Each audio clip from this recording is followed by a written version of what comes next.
오늘 아침 주요 뉴스입니다. 첫 소식부터 함께 보시죠. 공정거래위원회가 롯데그룹의 해외 계열사 허위 공시화간에 제재 착수를 했습니다. 롯데그룹이 일본 내 계열사 자료를 허위 제출한 혐의로 법적 제재를 받을 것으로 보이는데요. 공정위는 롯데그룹이 신격호 총괄회장의 상호 출자 제한 기업 집단의 지정 자료를 제출하지 않았던 점과 제출된 자료도 허위였다는 혐의가 드러났다고 밝혔습니다. 공정거래법에 따라 자산 5조 원이 넘는 대기업 집단은 총수와 그 일가가 보유한 기업과 지분 내역을 공정위에 의무적으로 보고하고 공시해야 하는데요. 그러나 롯데그룹은 신동빈 롯데그룹 회장과 신동주 전 롯데홀딩스 부회장의 경영권 분쟁이 불거지기 전까지 일본에 있는 롯데 계열사 자료를 공정위에 제대로 제출하지 않았습니다. 공정위의 처분 수위는 앞으로 열릴 전원회의에서 확정될 예정입니다. 금융당국이 엘리엇이 5% 룰을 위반했다고 결론 지었습니다. 금융당국이 어제 엘리엇이 지난해 삼성물산 지분을 매집하는 과정에서 5% 룰, 즉 대량 보유 지분 공시 의무를 위반했다고 결론 내리고 검찰에 사건을 넘기기로 한 건데요. 앞서 엘리엇은 지난해 6월 삼성물산 지분 7.12%를 보유하고 있다고 공시하면서 삼성그룹과의 일전을 벌였으나 결국 실패했습니다. 당시 엘리엇은 지난해 6월 2일까지 4.95%를 보유하고 있다가 다음날 보유 지분을 2.17% 추가 확보했다고 설명한 바 있는데요. 하지만 금융당국은 엘리엇이 총수익 스와프 계약을 통해 실질적으로 지배한 지분까지 더하면 6월 4일이 아닌 5월 말쯤 이미 대량 보유 공시를 했어야 했다고 결론 내렸습니다.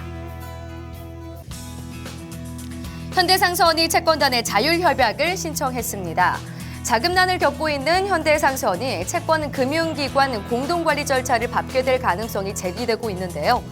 현대그룹이 주채권은행인 산업은행에 현대상선의 자율협약을 신청했습니다.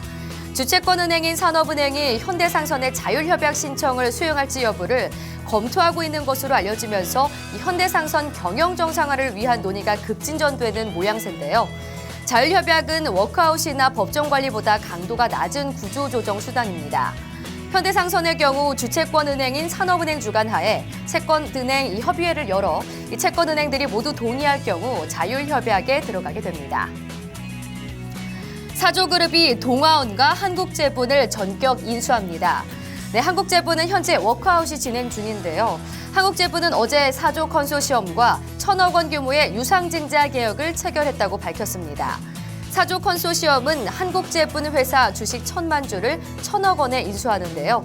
한국제본은 동아원그룹의 지주회사격으로 동아원 지분 53.43%를 갖고 있어 이번 인수로 사조그룹은 동아원까지 인수하게 됐습니다. 이번 인수는 워크아웃 채권단 협의회 의사결정을 거쳐 최종 종결될 예정이며 투자 예정 종결일은 오는 4월 15일까지입니다. 롯데케미칼과 아모레퍼시픽 등이 오늘 4분기 실적을 발표합니다. IBK투자증권은 롯데케미칼의 4분기 영업이익이 전분기 대비 감소하겠지만 지난해 같은 기간 대비 증가할 거라고 전망했는데요. 전분기 대비 실적 감소의 원인은 비수기 영향과 유가 하락에 따른 수요 지연으로 봤습니다.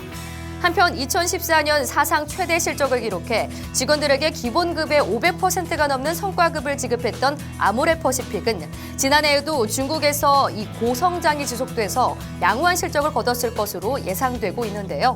이외에도 오늘 SK텔레콤, 아모레주이, 대한항공, 메리츠종금증권, 동양생명, GS홈쇼핑이 4분기 실적을 발표할 예정입니다.